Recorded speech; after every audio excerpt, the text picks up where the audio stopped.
Bien, donc il y a un moment où j'ai eu l'impression qu'en fait je m'étais peut-être trompé de colloque et que je devais vous proposer non pas cet exposé qui porte sur Lévinas, mais un exposé sur les 3 phases de l'analyse non standard. Mais je pense que finalement je vais essayer sur autrement qu'être. Donc ça s'appelle l'épistémologie d'autrement qu'être, et tout de suite je voudrais faire une mise au point. Et elle apparaît ici. Il faut comprendre mon titre à la fois au sens du génitif subjectif et du génitif objectif. Alors pour ceux que cette distinction grammaticale trouble, je rappelle l'exemple du meurtre de Lee Harvey Oswald. Quand on est en génitif subjectif, le meurtrier c'est Lee Harvey Oswald et la victime c'est John Fitzgerald Kennedy. Quand on est en génitif objectif, la victime c'est Lee Harvey Oswald et le meurtrier c'est Jack Ruby. Cet exemple était convenable, mais maintenant je crois que l'épisode historique est un peu trop ancien et il y a des gens qui ne le connaissent pas. Bon, j'espère quand même que ça aura suffi, mais prenez cet exemple ici. Donc au sens du génitif subjectif, l'épistémologie d'autrement qu'être, eh ben, c'est les éléments d'épistémologie qu'on trouve dans autrement qu'être. Autrement qu'être est celui qui nous offre les éléments d'épistémologie en question. Et au sens du génitif objectif, l'épistémologie d'autrement qu'être, ce serait une tentative d'analyse thématique portant sur autrement qu'être, qui essaierait de repérer la structure de l'ouvrage, son organisation et la façon dont il se légitime. C'est les tâches que fait une épistémologie quand elle approche une science. Elle étudie la structure du discours de cette science et la méthode de cette science, l'organisation de cette science et de quelle façon cette science se légitime. Donc je voudrais faire les deux, et je commence par la première partie, c'est-à-dire le génitif subjectif, donc les éléments de doctrine épistémologique qu'on peut trouver dans l'ouvrage. Alors, pourquoi est-ce que ça a une pertinence? Pourquoi on peut imaginer trouver des éléments de doctrine épistémologique dans autrement qu'être? Parce qu'un des gestes fondamentaux de autrement qu'être, c'est d'essayer de dégager autrement qu'être à partir de l'essence, et à beaucoup d'égards contre l'essence. Vous vous souvenez que l'essence, Lévinas aurait voulu l'écrire avec un A, mais il y a renoncé. Donc l'essence est un procès pour lui. Donc c'est le procès de l'être en son absurdité, mais quelque chose qui est extrêmement important dans autrement qu'être, c'est que le procès de l'être en son absurdité, dans autrement qu'être, inclut la manifestation de l'être, ou encore la manifestation de l'être fait partie de cette absurdité processuelle de l'être. Ce qui s'appelle parfois l'apparoir, c'est une des expressions les plus typiques de cela. Et du coup, l'essence, ce par rapport à quoi sans arrêt la pensée d'autrement qu'être essaye de s'élaborer, l'essence, elle enveloppe la connaissance, puisque l'essence contient la manifestation de l'être. Et la connaissance est évidemment relative à la manifestation de l'être. Elle s'inscrit en face de la manifestation de l'être, pourrait-on dire. Donc c'est pas étonnant que dans le livre, Lévinas soit amené, simplement en étudiant l'essence et en tentant la réduction à partir de l'essence, c'est pas étonnant qu'il soit amené à rencontrer des éléments de doctrine épistémologique. Alors j'en ai dénombré 4 que je voudrais vous présenter les uns après les autres, la sensibilité, le langage, l'espace, et puis finalement un 4e, ça aurait pu faire 5 puisqu'il y a 2 mots, mais j'ai pensé que c'était plus pertinent de les grouper, c'est scepticisme et système, et donc cette partie reprendra évidemment des choses qui ont été dites par Pascal ce matin. D'ailleurs, la partie 2 aurait dû intégrer des choses que Pascal a dites ce matin, mais voilà, l'imperfection fait qu'elle ne les intègre pas. Donc, à propos de la sensibilité, évidemment, je distingue dans le sensible 2 choses. Je distingue le sensible en général, dans toute son épaisseur et dans toute son ampleur, et quelque chose que j'appelle le sensible informationnel. Alors, d'une part, le sensible informationnel, c'est quelque chose qui est déjà accentué par Lévinas dans Totalité et Infini, quand il explique dans Totalité et Infini, quand il parle de la sensibilité, il dit la sensibilité ne doit pas être comprise uniquement comme enregistrement. C'est le vocabulaire qu'il utilise dans Totalité et Infini. Et la sensibilité comme enregistrement, c'est la sensibilité qui va être fondement pour une connaissance. On a enregistré quelque chose dans le sensible et on va construire une connaissance à partir du sensible enregistré. Alors, dans ce que j'appelle le sensible informationnel, c'est justement ce sensible de l'enregistrement. Mais pourquoi l'expression sensible informationnel? C'est parce que j'ai été assez impressionné en cours de route par le philosophe anglais, le regretté philosophe anglais Gareth Evans, qui est un philosophe analytique qui est l'auteur d'un des livres fondamentaux de la philosophie analytique contemporaine, qui s'appelle Varieties of Reference. Et dans Varieties of Reference, Gareth Evans décrit ce qu'il appelle la référence ostensible, c'est-à-dire le cas où on se réfère à un objet qui se montre à nous dans le sensible. Il décrit la condition de connaissance qui est la nôtre face à une entité à laquelle on se réfère parce qu'elle se montre à nous dans le sensible. Gareth Evans dit que dans ce cas-là, nous sommes dans un lien informationnel avec la chose. Donc il comprend la sensibilité, le se montrer d'une chose dans le sensible. Chez Gareth Evans, ça devient que nous sommes dans un lien informationnel avec quelque chose qui s'est donné dans le sensible. Donc j'ai forgé l'expression sensible informationnel. Alors le sensible informationnel, il en parle, Lévinas. Et ce qu'il dit, c'est que le sensible informationnel est d'emblée image, et au titre qu'il est image, il est d'emblée ceci en tant que ceci, c'est-à-dire que le sensible informationnel, c'est toujours quelque chose qui renvoie à un autre sensible, et donc il est dans la structure du ceci en tant que ceci, et du coup, il faut que ce soit une proposition qui dise le ceci en tant que ceci qu'il y a dans le sensible informationnel. Du coup, on est dans le langage, mais du coup, on est dans l'idéalité, parce qu'avec le langage, on est embarqué dans l'idéalité.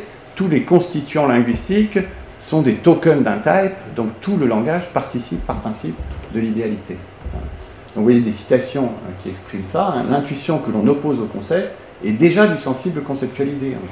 Puisque le sensible il est tout de suite image, ceci en tant que ceci, proposition, forcément, on est déjà dans une proposition où il y a le concept avec son idéalité. Et l'idéalité, elle est affirmée dans l'autre citation. En tant que découverte et savoir, l'intuition sensible est déjà de l'ordre du dit, elle est idéalité. Voilà. Donc, je continue sur la sensibilité. Donc, le premier point, je vous l'ai déjà dit. Ah non, je n'ai pas dit. Autre aspect de la réflexion sur la sensibilité de Lévinas, ici, en fait, quand il dit que le sensible est d'emblée langage, il reprend aussi ce qui était dans Totalité Infinie, parce que dans Totalité Infinie, il y a un passage où Lévinas dit que le phénomène, il est intrinsèquement trompeur, il contient en lui la possibilité d'un mirage, d'une déception, et donc si on veut faire de la science, il ne faut pas travailler sur le phénomène purement comme sensible, mais il faut le remplacer par une déclaration du monde donnée à autrui, ce qu'on peut comprendre en disant que le sensible doit être considéré comme toujours traduit dans ce qui serait un énoncé protocolaire, toujours pour revenir dans le langage de l'épistémologie analytique. Donc c'est toujours la même idée que le sensible, du point de vue épistémologique, il faut le considérer comme d'emblée dans le langage et dans l'idéalité. Maintenant, il y a des choses qui sont ajoutées et qui concernent d'abord l'intentionnalité, parce que le fait que le sensible soit toujours déjà linguistique, ça veut dire aussi, pour Lévinas, c'est la même chose, que le sensible est toujours déjà intentionnel, du moins si je prends toujours le sensible informationnel. Le sensible informationnel, il est toujours intentionnel, c'est-à-dire qu'il contribue toujours à la visée d'une entité. Vous voyez ça avec les structures noético-noématiques de Husserl, si vous voulez, mais Lévinas cite aussi les trois synthèses de la déduction A chez Kant, où c'est la même idée, puisque on a le sensible dans sa diversité, on le parcourt, on en restitue tous les éléments par l'imagination reproductive, et finalement, on chapeaute tout ça par le concept, et une fois qu'on a chapeauté par le concept, on est dans l'élément de la proposition et de l'idéalité. Donc, la conception continentale intentionnelle de la sensibilité, pour Lévinas, c'est la même chose. Mais dans l'intentionnalité, néanmoins, Lévinas voit une autre dimension. Premièrement, il dit qu'elle est toujours faim et désir. Les expressions comme jouir d'un spectacle ou manger des œufs sont-elles purement métaphoriques? Donc la question est rhétorique, ça veut dire qu'elles ne sont pas purement métaphoriques. Ça veut dire que pour qu'on vise à la Husserl, ça veut dire que ce n'est pas simplement qu'on se relie à un étang, c'est que cet étang, on le désire. C'est que cet étang, il nous marque d'une absence et d'une nostalgie, et qu'on a un mouvement qui est de l'ordre du désir. Et là, je remarque au passage que c'est exactement comme ça que les choses, la référence, la relation référentielle est présentée par Jean-François Lyotard dans le discours figure. Là, il y a une rencontre que je voulais signaler. Bon, mais finalement, il n'y a pas simplement cette dimension du désir, qui serait que finalement, on pourrait comprendre par rapport au désir de l'absolument autre, si on veut, suivre la piste lévinassienne. Il y a aussi autre chose, c'est que la sensibilité informationnelle n'est pas suffisante, elle renvoie à la sensibilité, vulnérabilité fondamentale, qui est tout l'objet de Autrement qu'être à un certain niveau. Et Lévinas le dit de la manière suivante: dans la transcendance de l'intentionnalité, en effet, se reflète la diachronie, c'est-à-dire le psychisme même, ou en guise de responsabilité pour autrui, s'attache dans la proximité, l'inspiration du même par l'autre. La sensibilité est ainsi restituée à l'exception humaine. Alors, ce qui m'intéresse là-dedans, c'est premièrement le fait que la sensibilité informationnelle présuppose un soi vulnérable, un soi atteint, dérangé, hein, sinon on n'a pas d'ouverture et donc on ne pourra même pas enregistrer. Vous pouvez prendre l'argument à ce niveau-là, mais le problème est que là ça a l'air trop rationnel, presque comme je le dis. En fait, ce que dit Lévinas, c'est que cette présupposition du soi vulnérable, elle s'impose à nous au titre d'un renvoi de sens. Hein, et le problème est de comprendre la nature de ce renvoi de sens. Quel est le renvoi de sens qui, à partir de la sensibilité informationnelle, nous renvoie à la sensibilité, vulnérabilité, exposition. Et on peut dire que, je ne veux pas me hâter de répondre, hein, finalement ma conclusion de l'exposé apportera une sorte d'éclairage à cette réponse, mais je crois que c'est un aspect très important de la compréhension d'Autrement qu'être, c'est-à-dire de l'épistémologie d'Autrement qu'être au sens du génitif objectif. Hein. Mais vous voyez bien que ce que dit Lévinas, la sensibilité est ainsi restituée à l'exception extraordinaire, est ainsi restituée à l'exception humaine, ça nous indique justement que l'affaire est de grande importance. Hein. C'est-à-dire que ce petit morceau, cette petite phrase, la sensibilité est ainsi restituée à l'exception humaine, ça nous éclaire le fait, la nature du renvoi. La nature du renvoi, c'est de renvoyer le sensible informationnel à l'exception humaine. Et donc là, on voit bien que ce n'est pas un renvoi trivialement de l'ordre de la condition de réalité, de genèse, ou même de la condition transcendantale de possibilité. Hein. On voit que c'est un renvoi qui engage le mode de pensée qui est celui de Lévinas. Bon, j'étais évidemment un peu trop long, mais j'espère que je vais me racheter. Le langage, hein, bon. Alors, Lévinas, à un premier niveau, voit le langage sous le signe de l'amphibologie de l'être et de l'étant. Hein. C'est-à-dire ce qui se réalise dans la proposition, c'est la conjonction, la synchronisation, l'amphibologie de l'être et de l'étant. Hein. Ce qui veut dire que le langage n'est pas seulement système de signes doublant les êtres et les relations, mais aussi excroissance du verbe. Donc à un premier niveau, on peut voir que Lévinas va comprendre le langage pas uniquement comme système de signes doublant les êtres et les relations, mais système de signes doublant les êtres et les relations, pour un contemporain, pour un philosophe du début du XXIe siècle, on peut avoir l'impression que ça revient à la compréhension de la proposition déclarative comme description du monde. Et quand je comprends la proposition déclarative comme description du monde, tout ce qu'il y a en elle, c'est une structure logique qui est intégralement référentielle, finalement. Tous les constituants ont leur contrepartie référentielle, et l'intelligibilité même de la proposition est intégralement traduite dans la possibilité de retrouver dans le monde ce qu'il y a à y retrouver.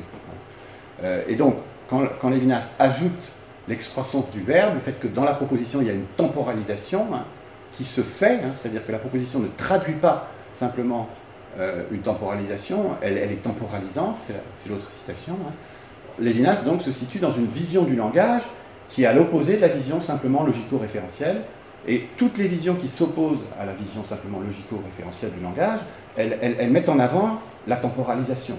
Si vous regardez les linguistiques qui ne sont pas des linguistiques référentielles, du genre de celle que Michel étudie dans sa thèse, c'est toutes des linguistiques qui regardent dans la proposition un événement temporalisant, temporalisé, et ces linguistiques essaient d'analyser la signification en termes de cette temporalisation et de cet événement.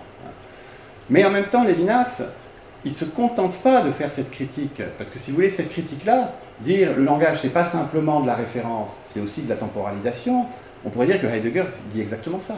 On pourrait entendre la linguistique heideggerienne implicite, qui se trouve au paragraphe 32, 33, 34 de Sein und Zeit, comme disant exactement ça.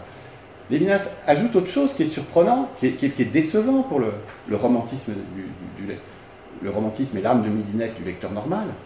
Ce qui est décevant, c'est qu'il ajoute que finalement, malgré tout, la proposition bascule dans le dit, et devient tout de même une sorte de nomination. Vous voyez, le logos se noue dans l'amphibologie où l'être et l'étant peuvent s'entendre et s'identifier, où le nom peut résonner comme verbe et le verbe de la Francis se nominaliser.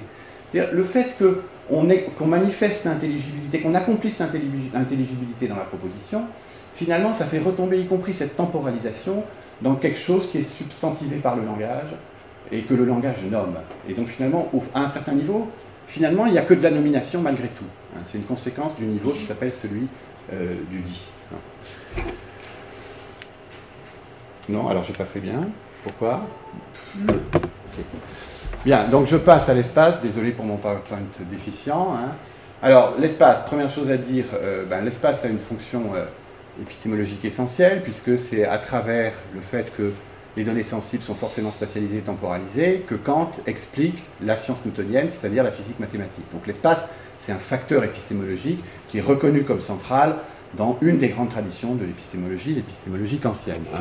Alors, à un premier niveau, on peut dire que Lévinas rencontre cette notion dans la mesure où ce qu'il appelle la proximité, c'est défini contre cet espace kantien, puisque vous en souvenez, Lévinas expose la proximité en disant que je n'ai pas le temps d'interposer l'espace entre moi et autrui. Donc, autrui, c'est quelque chose qui est proche de moi, qui va être proche de moi sur le mode de l'obsession, sans que j'aie pu interposer la forme a priori espace. Deuxième élément, plus radical, qui rejoint certaines discussions, qui a des choses qui étaient dans Pascal et dans la discussion entre Anna et Sébastien, sauf erreur, c'est que, plus radicalement, la proximité veut dire que je ne peux pas faire un ensemble avec moi et autrui. Parce que si je fais un ensemble, une paire accolade moi, virgule autrui, je synchronise justement.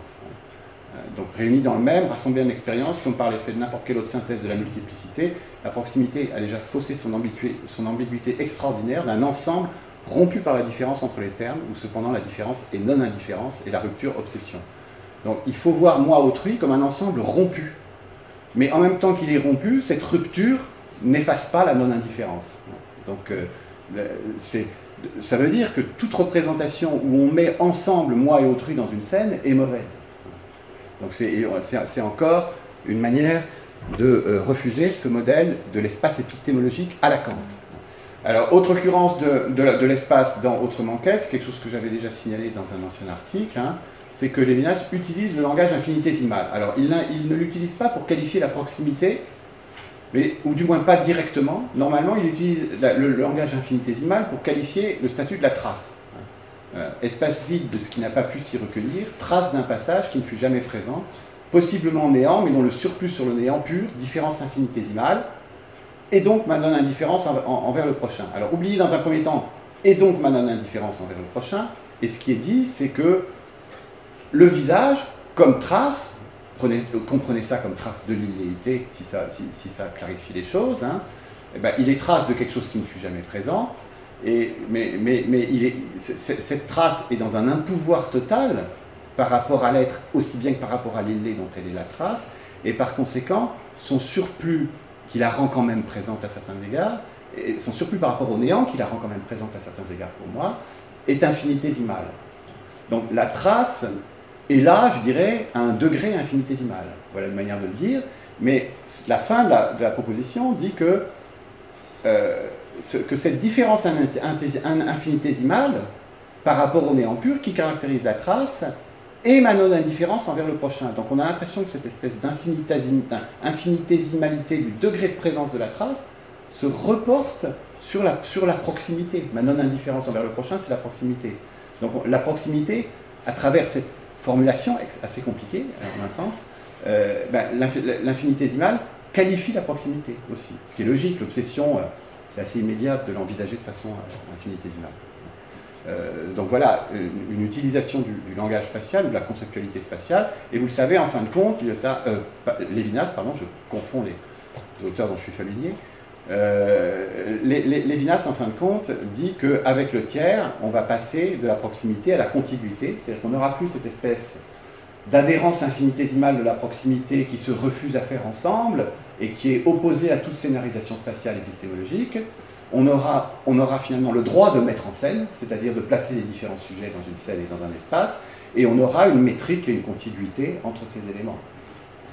Donc, mais dans tout ce que je viens de raconter, c'est-à-dire dans cette utilisation du langage spatial, du langage infinitésimal, ou éventuellement de la mise en scène, dans le dernier moment, celui de la contiguïté, on a l'impression que la spatialité n'est plus utilisée de façon épistémologique, mais elle est utilisée pour décrire l'intersubjectivité.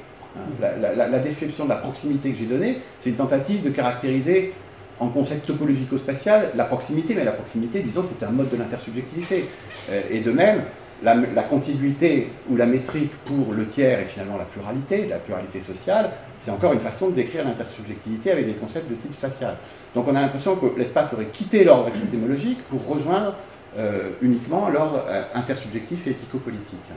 Et en même temps, je suis sensible au fait que Lévinas célèbre la fonction kantienne de l'espace. J'ai commencé en disant que la proximité se comprenait contre cette fonction kantienne de l'espace, mais on trouve aussi une célébration. Là, vous avez une citation ici, hein.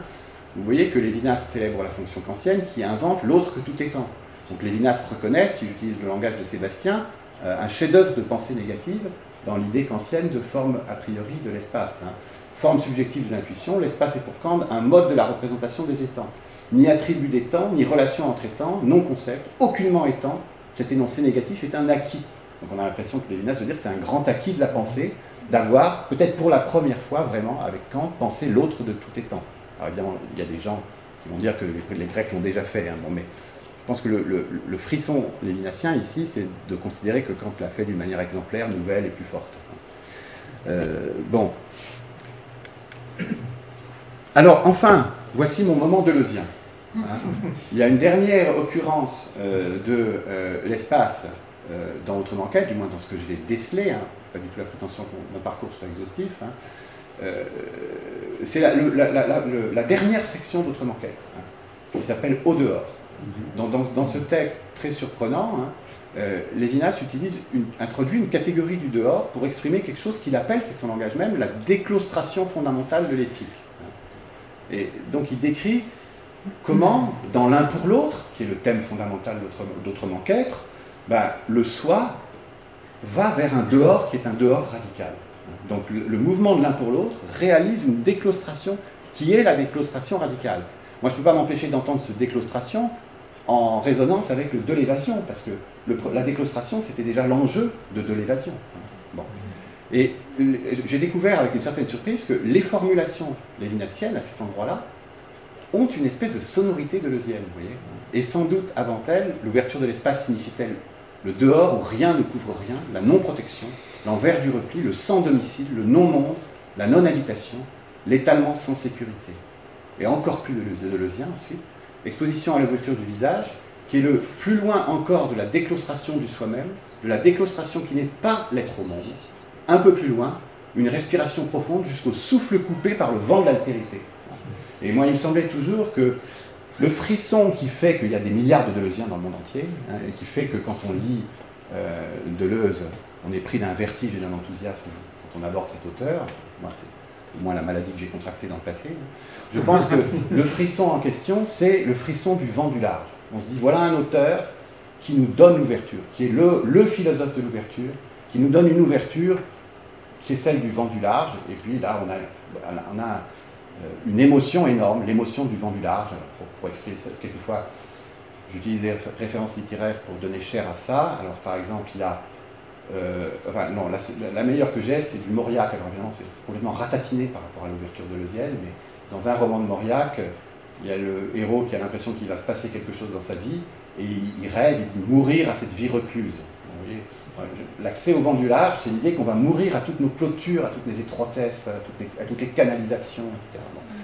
Bon, alors, on voit bien que, en réalité, l'idée implicite de Lévinas, c'est que l'ouverture à la Deleuze, si j'essaye de systématiser, que l'ouverture à la Deleuze sera toujours insuffisante, parce que, par définition, elle a la mesure du monde. Parce que l'ouverture doit être pensée de façon ontologique.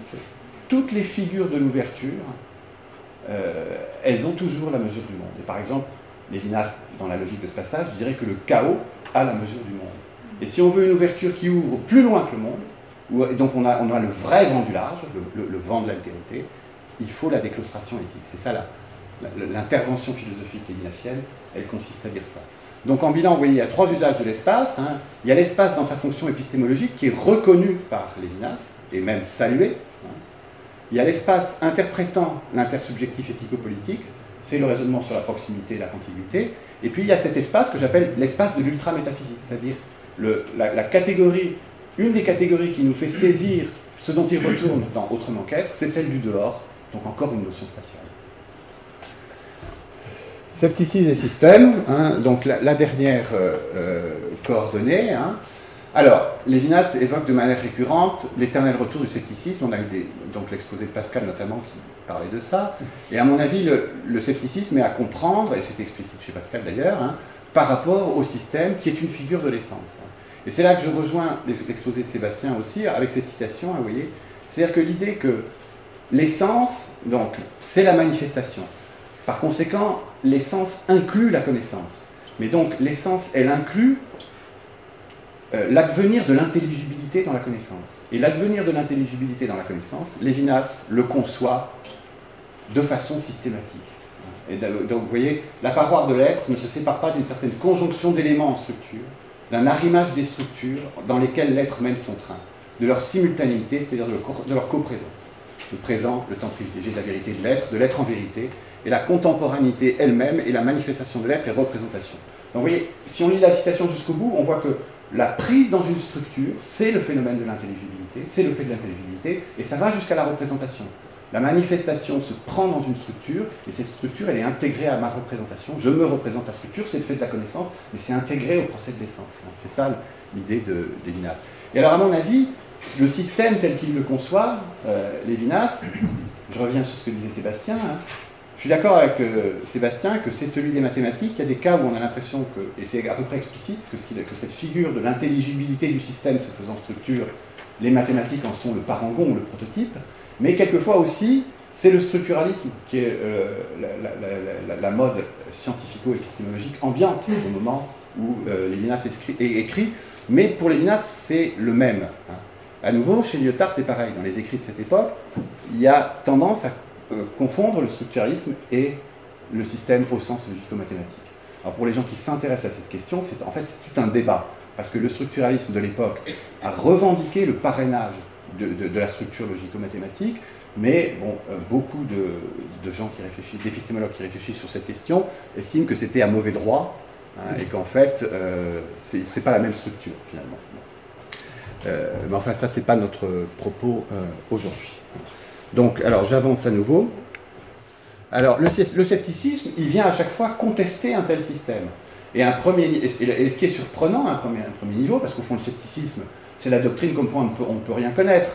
Donc, le passage de cette doctrine comme quoi on ne peut rien connaître à l'oblation éthique infinie qui est impliquée dans le dire, il ne va pas de soi. Hein. Donc, on est à un premier niveau surpris quand on voit que Lévinas va voir le scepticisme comme le vicaire du dire.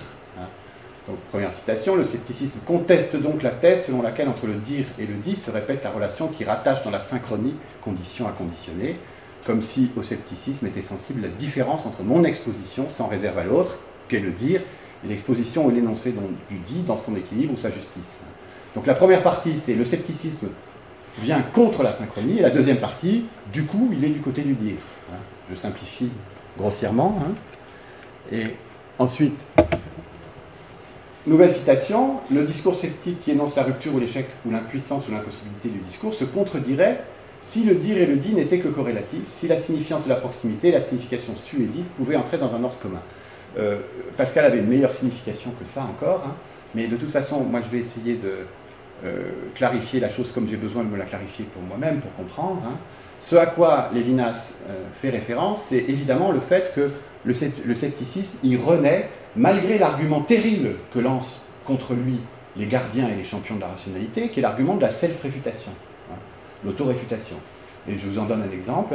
Alors, c'est vrai, c'est quelque chose que je tire de Lyotard, mais j'ai oublié dans quoi c'est. Je crois que c'est dans La force des faibles, mais à vérifier, et Corinne pourra me dire ce qu'il en est dans ses souvenirs.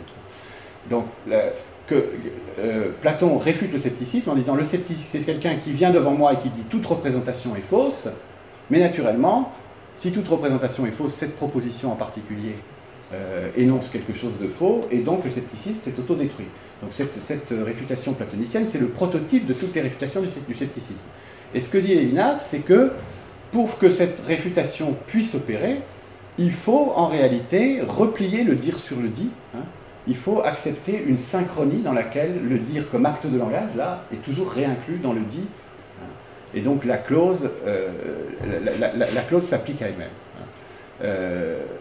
Mais alors, donc on comprend le mécanisme de l'argument, hein, mais une conséquence de tout ça, c'est évidemment que la figure de l'épistémé semble être celle de la totalité. Hein. Si vous mettez bout à bout tout ça, hein, l'intelligibilité, c'est l'intelligibilité de la structure mathématique et le sujet pensant, c'est juste un fonctionnaire de cette intelligibilité qui l'enregistre dans sa représentation. Hein.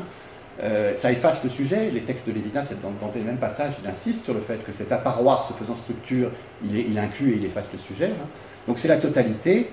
Et alors, néanmoins, Lévinas reconnaît que ce procès par lequel l'essence se prend dans sa structure et accomplit son intelligibilité est admirable.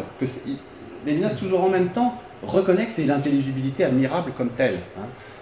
Mais néanmoins, ça a l'air d'être une totalité, disons, mauvaise. Hein,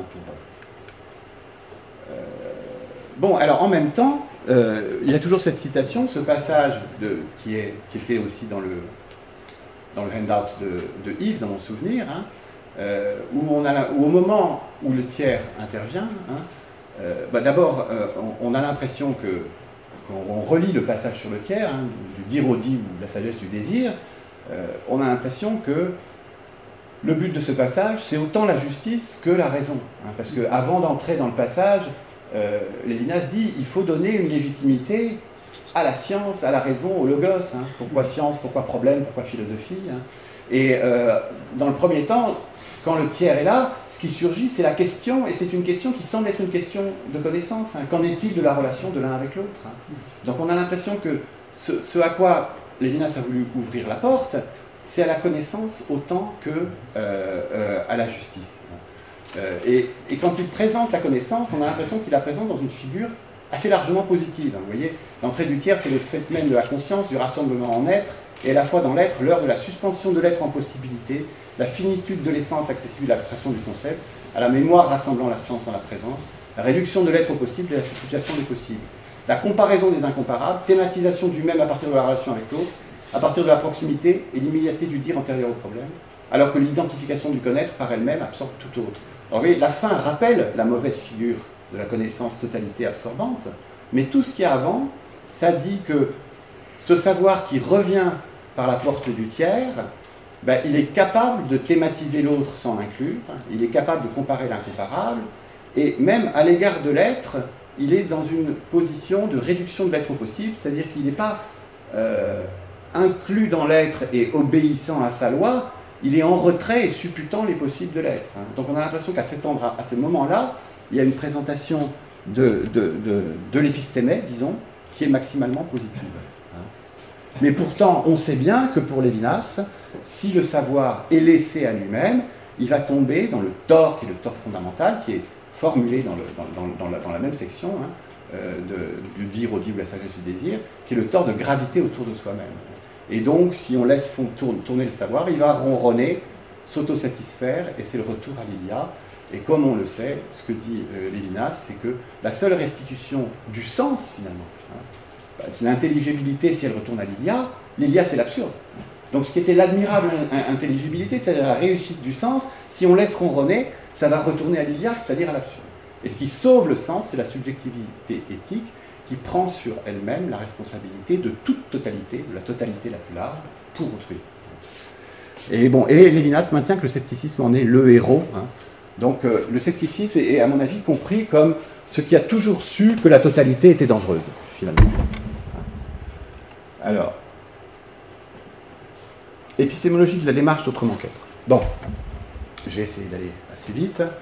Je crois que quand on lit autrement qu'être, on perçoit plus ou moins nécessairement un certain nombre de tensions, de difficultés ou de paradoxes. Premièrement, il y a quelque chose qui a été signalé, je ne sais plus par qui, hein, déjà, quelqu'un a déjà parlé de ça, hein, c'est que l'enjeu c'est autrement qu'être, mais ça s'obtient comme dire par réduction à partir du dit. Hein. Mais d'un autre côté, hein, et ça reprend ce que je disais tout à l'heure, en fait, Lévinas, il n'y a pas simplement l'abstraction finale du dire au dit ou la sagesse du désir. Lévinas n'arrête pas d'y renvoyer. Depuis le début du bouquin, il dit tout le temps, à la fin du livre, je vais réintroduire le dit à partir du dire. Hein. Donc on a l'impression qu'il y a une tension, hein, que d'un côté, le dit, il faut le réduire pour avoir le dire, hein, dans une réduction qui n'est pas simplement une remontée phénoménologique. Il y a quelqu'un qui a dit ça dans le colloque, ça m'échappe. Hein. Mais je pense que c'est aussi une réduction chimique, c'est-à-dire qu'il faut, soumettre à des éléments corrosifs le dit pour faire rejaillir le dire. Mais c'est aussi une remontée, c'est vrai. C'est les deux. Donc Lévinas, d'un autre côté, son but, c'est aussi, on peut dire le but, c'est de dégager le dire par réduction à partir du dit, mais on peut tout aussi bien dire que le but du livre, annoncé tout au long du livre, c'est de justifier le dit depuis le dire. Donc ça, est-ce que c'est un problème? Enfin, en tout cas, on peut le pointer. Alors, Deuxièmement, le livre, bah, c'est ce que je vous ai dit déjà, c'est ma marotte. Le livre, c'est un éloge de la subjectivité. Je pense que Lévinas a vu à partir de... ayant dégagé la signification éthique dans Totalité Infinie, il a vu, et comme ça a été fait, comme Georgie par exemple, mais quelqu'un d'autre au moins aussi, il me semble, l'a fait, ça apparaît déjà dans Totalité Infinie, il commence tout de suite à exploiter cette possibilité dans Totalité Infinie, mais il va l'exploiter systématiquement dans Autre Enquête.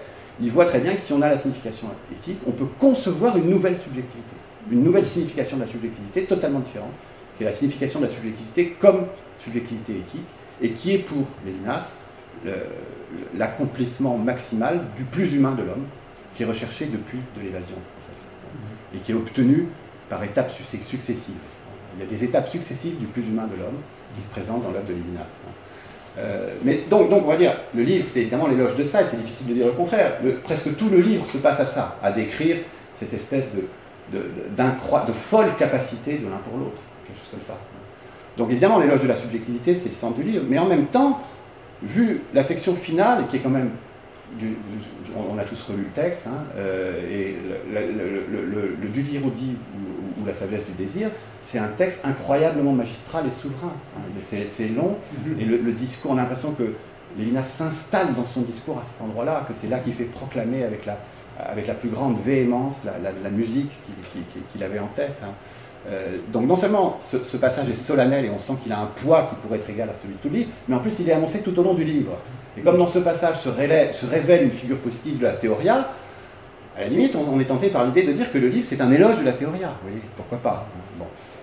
Donc c'est un deuxième problème. Et le troisième problème, c'est un problème plus quasi câblaire technique, hein, qui est interne à la phénoménologie, qui est de savoir si Lévinas se tient dans la phénoménologie ou s'il la déborde en direction d'un langage éthique. Bon, donc je continue sur cette affaire, justement l'affaire du langage éthique. Alors, selon ma lecture, il y a deux endroits où il est question de cette affaire du langage éthique.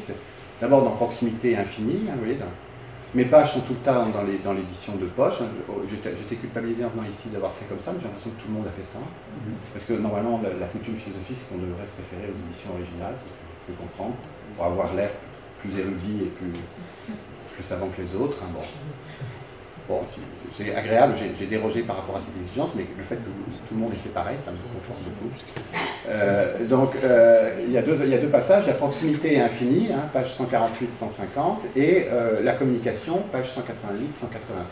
Hein. Dans les deux cas, l'affaire du langage éthique, Lévinas invoque le langage éthique, en fait, pour parer au risque théologique. Si vous regardez le contexte, c'est à chaque fois de ça qu'il s'agit. Mais dans le deuxième cas, il faut parer non seulement au risque théologique, mais à ce qui serait l'interprétation morale. Donc voici une citation. Aucun langage autre qu'éthique n'est à même d'égaler le paradoxe, où entre la description phénoménologique qui, partant du dévoilement du prochain, de son apparaître, le lit dans sa trace qui leur donne visage selon une diachronie non synchronisable dans la représentation, une description qui ne connaît au départ qu'être et au-delà de l'être, tourne en langage éthique. L'énigme dans laquelle la transcendance affleure se distingue de l'arbitraire et de l'illusion. L'extériorité de l'illéité, réfractaire au dévoilement et à la manifestation, est un devoir-être dans le visage d'autrui, mais nous s'annonce non pas un Sollen, toujours asymptote, mais la gloire.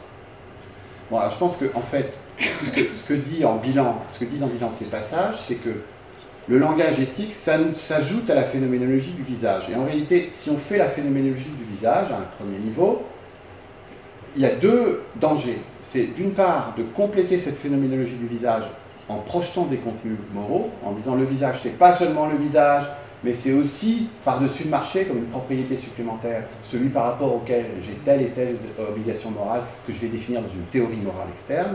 Ça, c'est un des dangers. Et l'autre danger, c'est de dire le visage n'est pas seulement le visage, et donc mon expérience du visage phénoménologique n'est pas seulement expérience du visage, mais aussi expérience de Dieu derrière le visage. Et donc ça, c'est une interprétation quasi référentielle de cette expérience. Où dans l'expérience du visage, j'aurai la référence à Dieu. Bon, alors, donc c'est ni l'un ni l'autre. Et qu'est-ce qui nous évite l'un et l'autre? Ce qui nous évite l'un et l'autre, c'est de comprendre le débordement de la phénoménologie uniquement comme l'intégration à la phénoménologie du devoir-être dans le visage d'autrui. Et moi, je parle d'intégration à la phénoménologie parce que c'est clair dans Autre Enquête, c'est expliqué par ailleurs dans Autre Enquête. Le devoir-être dans le visage d'autrui, il est attesté uniquement dans notre éprouvé du devoir-être du visage d'autrui. c'est justement tous les passages qui ont déjà été commentés, hein, comme quoi le commandement, il est d'abord attesté dans la réponse. C'est exactement de ça qu'il s'agit. Donc moi je dirais que Lévinas emploie le mot phénoménologie pour une part, mais pour une part seulement, au sens d'une phénoménologie dévoilante. Donc la phénoménologie pour lui est complice de l'ontologie, dans la mesure où la phénoménologie serait toujours phénoménologie dévoilant quelque chose dont il y a phénomène. Donc ce serait une phénoménologie qui serait définie par sa capacité thématisante, référentielle, ontologisante. Mais si vous prenez phénoménologie en un sens plus radical, comme philosophie s'inscrivant dans l'expérience et dans l'éprouvé, et dans toutes les richesses et les méandres, et les paradoxes et les infinités de l'éprouvé, alors je dirais que la clause finale de l'éprouvé du devoir-être dans l'usage d'autrui est encore phénoménologique, mais d'une autre phénoménologie. Pour moi, ce serait ma ligne de lecture. Bon, alors, tentative de synthèse maintenant par rapport à ces diverses difficultés. Hein, on a presque fini. Hein. J'essaie de comprendre tout ça à partir de l'enjeu. Il me semble que l'enjeu du livre, c'est de faire entendre autrement qu'être à la philosophie. Hein, c'est clair. C'est quelque chose aussi, Georgie insistait sur ce fait que Lévinas, il a le souci de placer sa contribution dans la philosophie. Donc il s'agit là, avec Autrement qu'être, de faire entendre autrement qu'être à la philosophie. Et Lévinas est conscient que Autrement qu'être, c'est quelque chose de terriblement orthogonal à la tradition philosophique, donc ce n'est pas une petite affaire de le faire entendre. Mais si on veut faire entendre quelque chose à la philosophie, il faut se tenir sur le terrain de la thématisation. Bien sûr, il faut pointer au-delà de la thématisation, parce que Autrement qu'être requiert de nous qu'on pointe au-delà de la thématisation. Mais il faut quand même se tenir sur ce terrain, parce que sinon, on ne va pas pouvoir parler aux philosophes. C'est impossible de parler en philosophe et aux philosophes sans se tenir sur le terrain de la thématisation. Deuxièmement, on tombe sur une difficulté qui est que Autrement qu'être, comme concept, est immédiatement paradoxal.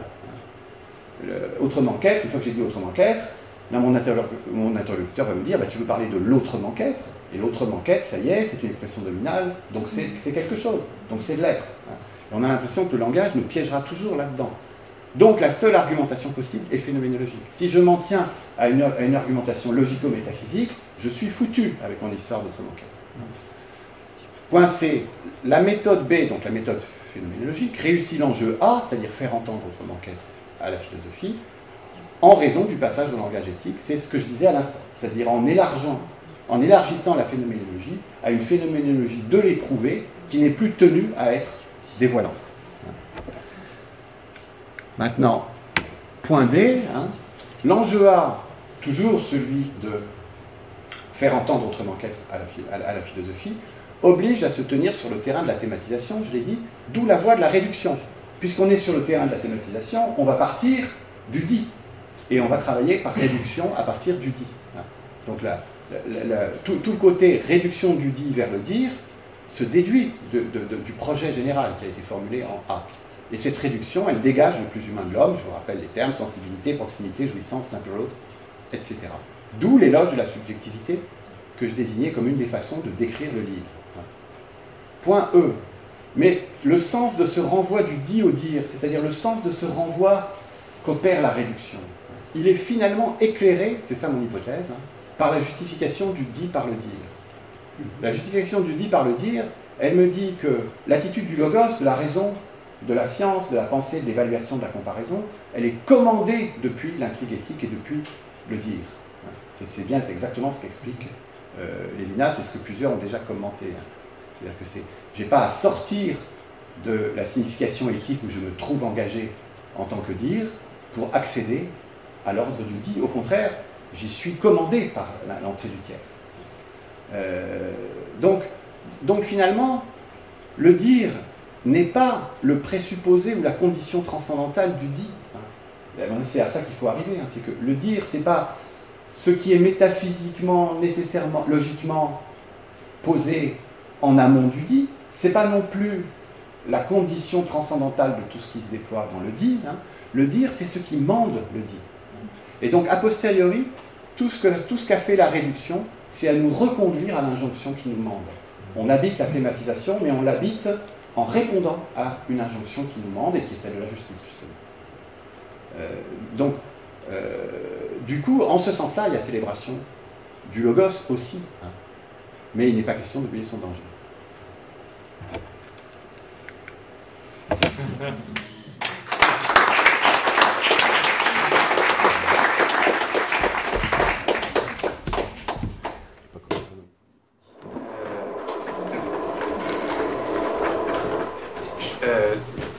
Alors évidemment, merci infiniment pour cet exposé exceptionnel de mon point de vue. Ma question va recouvrir une question que je vous avais posée en aparté dans la rue, mais le contenu de l'exposé me semble prendre ses distances par rapport à ce que j'avais cru comprendre de votre réponse. C'est pour ça que je vous la repose. L'autre jour, Roger Burggraaf nous disait que Lévinas était un philosophe du Talmud. Donc il y a l'éthos du Talmud un petit peu derrière cette affaire. Et lorsque l'on voit concrètement à quoi consacrent leur vie les docteurs du Talmud, les gens qui vouent leur vie au Talmud, à l'étude, c'est-à-dire au savoir. On pourrait en face du modèle des docteurs du Talmud, en quelque sorte, c'est-à-dire la justice passe par le savoir et finalement le savoir est l'intermédiaire nécessaire à la justice. On pourrait imaginer un autre modèle de justice qui serait, entre guillemets, enfin, pardonnez-moi l'aspect un peu lourd de l'expression, mais le modèle Mère Teresa, qui est directement dans le secours concret et quotidien. Donc j'avais cru comprendre qu'en fait,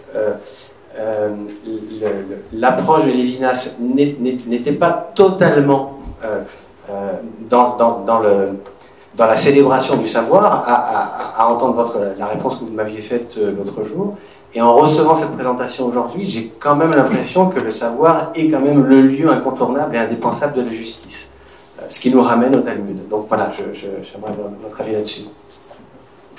Est-ce que je peux juste compléter, parce que ça va dans le même sens la question que je voulais poser. Est-ce qu'en parlant de l'épistémologie d'autrement qu'être, au double sens génitif, objectif et subjectif, il n'y a pas quand même la volonté de rapporter la rationalité à une épistémée et donc à une forme de savoir? Et est-ce que là, il n'y a pas dans ce geste même quelque chose qui serait finalement qui trahirait quelque part Lévinas? Alors, pour la première question, moi mon sentiment c'est que dans l'analyse que je propose, on voit surgir l'idée d'une théoria qui serait constamment hantée par la réduction. Donc c'est une théoria qui saurait qu'il est question de revenir au dire parce que c'est le dire qui l'amende. L'idée d'une théoria qui n'oublie jamais qu'elle est mandée par le dire. Donc mandée par l'un pour l'autre éthique. Alors je pense que c'est une idéalité très commune dans l'Occident. On a l'idée de science sans conscience et ruine de l'âme, sujet de rédaction classique. Bon, on a l'idée d'une science qui n'oublierait jamais qu'elle est mandée par l'enjeu éthique, disons les choses de cette façon-là. Bon, et il me semble que, évidemment, le Talmud se présente comme... je veux dire, on n'est pas forcément un aficionado, moi oui, mais c'est clair que le Talmud, dans mon esprit, satisfait à une telle posture de la science, et en plus, il me semble que la tradition le présente elle-même comme ça, à certains égards. La notion de Rochma, par exemple, me paraît concorder avec ça. Donc ça, c'est pour cette question-là. Pour la question de ce... Mais je veux dire, on est dans une situation universaliste de réunion de philosophes, et donc on peut dire que c'est un souci qui est partageable dans toutes les institutions scientifiques, il me semble. Donc, pour la question de Sophie, l'épistémologie d'autrement qu'être au sens du génitif objectif, puisque c'est ça que tu relèves, c'est moi qui l'a fait. Donc c'est vrai que moi j'assume de fonctionner comme un intellectuel stupide. C'est ça, je pense que c'est la meilleure réponse que je puisse faire.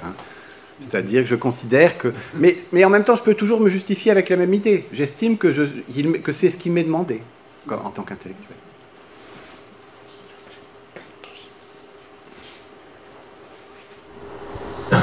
Non, je pense... je suis d'accord avec tout ce que tu dis, a priori, par préjugé. Mais de temps en temps, il y a juste une chose que... Dans l'article de La conscience à la veille de Dieu qui vient, c'est un autre mouvement. C'est-à-dire, il commence par l'illusion transcendantale chez Kant. Et il dit, le fait de découvrir l'illusion transcendantale, ça lui ouvre le domaine éthique. Bon, après, il dit que c'est quand même un domaine éthique qui est tellement perverti par la science qu'il n'arrive pas au domaine éthique qu'elle lui veut arriver. Ensuite, il démarre avec Husserl. Donc, Husserl cherche la certitude, cherche l'évidence apodictique. Et alors, on voit que Lévinas, il va parcourir toutes les étapes de Husserl, les recherches logiques, le IDN1, ensuite la psychologie phénoménologique, la méditation cartésienne, pour finir avec la réduction intersubjective. Bon, donc il parcourt ces 5 étapes. Et finalement, il dit que Husserl n'arrive pas à ce qu'il veut. Donc, de la même façon que l'illusion transcendantale chez Kant ouvre l'espace du domaine éthique, il dit on est amené à dépasser la lettre de Husserl. Donc c'est un autre mouvement que celui qui consiste à dire je passe du dire au dit par réduction. Tu vois, c'est dans l'autre sens. Idem pour l'article sur Derrida. Donc c'est pareil, c'est une nouvelle illusion transcendantale de l'immédiat qui l'ouvre. Donc je pense qu'il y a les deux mouvements. L'évidence du dire, bon, l'évidence de l'infini chez Descartes, et à ce moment-là, il va le déformaliser par la relation autrui, et l'autre mouvement par critique, en somme, et du Husserl et de...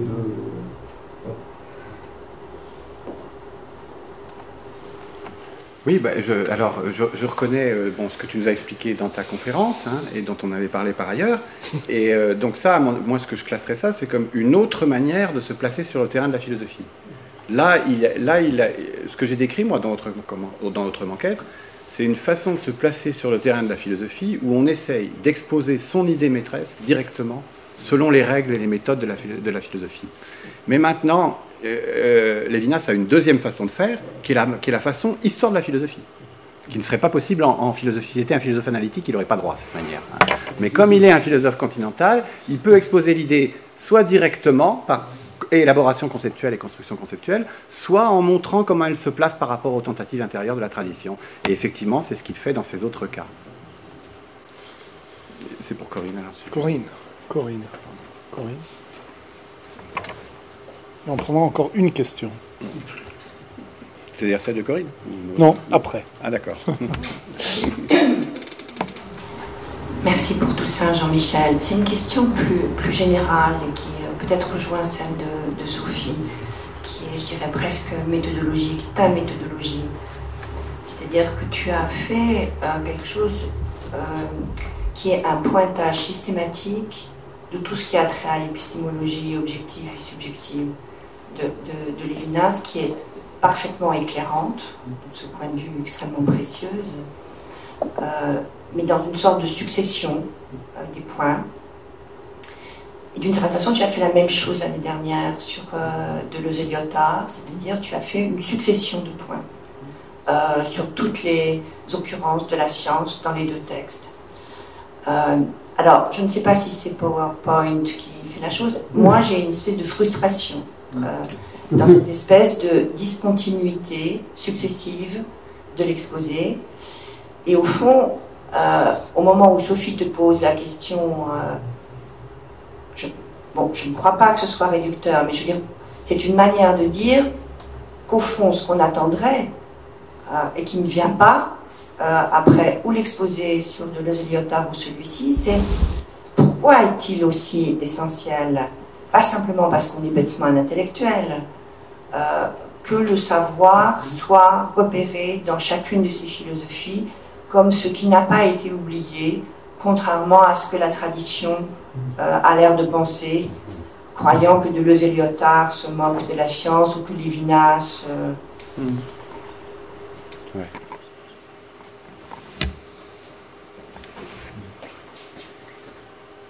Oui, d'accord. Ta question me fait ressentir à quel point j'ai été insuffisant en répondant à Sophie. Alors, d'accord, bien sûr. Hein. La conviction qui me porte, c'est que l'intelligibilité, au sens traditionnel de l'intelligibilité, est quelque chose d'essentiel. Qu'on ne peut pas lâcher ça, que si on lâche ça, on est foutu. J'ai l'impression que, bon, il se trouve que mon boulot est de... Ça coïncide avec le fait que mon boulot est de travailler à ça, hein, mais... donc j'y crois. Donc j'y crois de deux manières. Premièrement, je pense que montrer que les auteurs en question ont le rapport qu'ils ont à l'enjeu de l'intelligibilité, c'est hyper important. Et à chaque fois, l'implicite pour moi, c'est que ça démontre de façon superlative que ce sont de grands auteurs. Hein. Et deuxièmement aussi, la méthode consistant à mettre au clair ce qu'ils ont dit par rapport à ces affaires-là, qui est la méthode de la clarification et de l'intelligibilité, j'y suis aussi attaché. Donc, quelque part, je crois philosophiquement à PowerPoint dans l'histoire.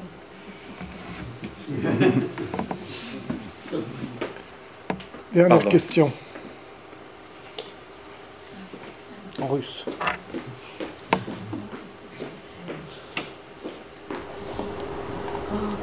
Merci Jean-Michel pour ton exposé très très clair. Ah oui, bon, et, ma question va dans plus ou moins la même direction que les autres. C'était très très clair, mais aussi c'était vite. Et donc moi j'avais l'impression que c'était un peu comme ça, oui, bon, la logique. Oui, bon. Lévinas a voulu rester dans la philosophie et il aboutit des célébrations de Logos. Ça c'est très bien. Donc la question s'impose, à quoi bon faire la philosophie? Est-ce que c'est la seule raison de faire la philosophie? C'est la volonté d'un homme empirique qui s'appelait Emmanuel Lévinas. Parce que si c'est bien compréhensible des points de vue d'Heidegger, parce que pour lui, sa relation avec la sagesse grecque est exprimée dans les termes absolument érotiques, on sait bien que bon, Lévinas apparaît, bon, il n'a pas de l'amour de la sagesse grecque. Pourquoi? Bon, quand même, la philosophie, ce n'est pas la seule forme de rationalité connue par l'humanité. À quoi bon faire la philosophie? Toi, tu as exprimé, oui, bon, c'est parce que tu crois que l'intelligibilité est nécessaire. Mais pour Lévinas.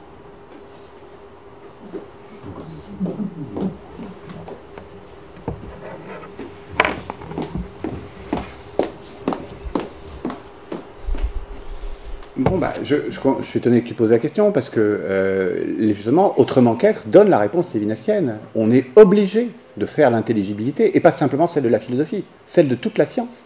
Le tiers et la justice sont des circonstances où nous apprenons l'obligation de l'intelligibilité, de la science, de toutes les sciences, etc. Donc, chez Lévinas, c'est clair. En revanche, je dirais, pour répondre à ce que tu dis, chez Heidegger, en quoi on est commandé de suivre la science, l'intelligibilité, la logique, la raison, tous les déploiements labyrinthiques et fabuleux de la connaissance, ça m'est totalement opaque. Hein. J'ai l'impression que Heidegger sous-entend tout le monde, sous-entend sans arrêt qu'on peut laisser tomber tout ça. Bon.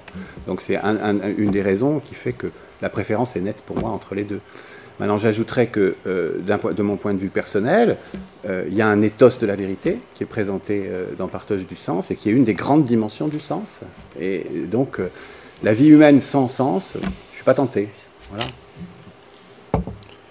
Bien. Donc, on va remercier les orateurs de cette dernière séance.